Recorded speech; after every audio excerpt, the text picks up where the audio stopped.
నువ్వొచ్చాక ఖుషి ఎంత సంతోషంగా ఉందో చూసావు కదా రాధా. నువ్వు అర్థాంతరంగా వదిలేసి వచ్చేస్తే ఆ పసి మనసు ఎంత గాయపడుతుందో ఆలోచించు. నిద్రలో కూడా తను నిన్ను వదిలి ఉండడానికి ఇష్టపడట్లేదు. అలాంటిది నువ్వు ఎప్పటికీ తిరిగి రావని తెలిస్తే తను ఏమైపోతుందో ఆలోచించు. అమ్మా ఖుషి,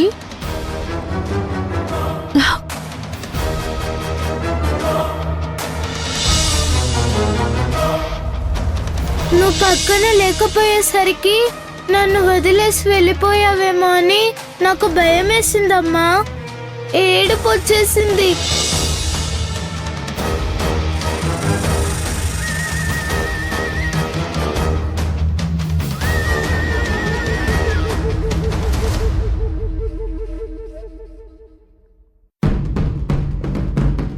ఉసే, ఇప్పుడు ఏమైందని నువ్వంతిదైపోతున్నావు?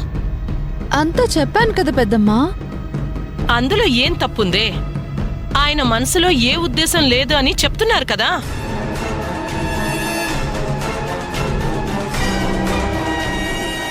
ఇప్పుడు హీరోయిన్లు ఉన్నారు కదా, వాళ్ళు ఒక్కో సినిమాలో ఒక్కో హీరోని పెళ్లి చేసుకుంటారు. నువ్వన్నట్టుగా వాళ్ళు దండలు మార్చుకుంటారు, నుదుట బొట్టు పెట్టించుకుంటారు, తాళి కూడా కట్టించుకుంటారు.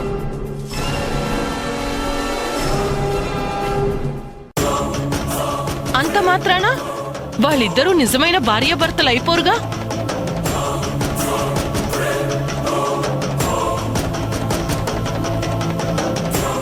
నటనకి నిజానికి చాలా తేడా ఉంటుంది.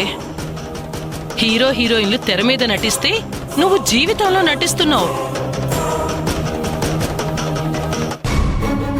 అవన్నీ చేయటం నీ బాధ్యతగా అనుకోవాలి తప్ప తప్పు చేసినట్టు బాధపడకూడదు.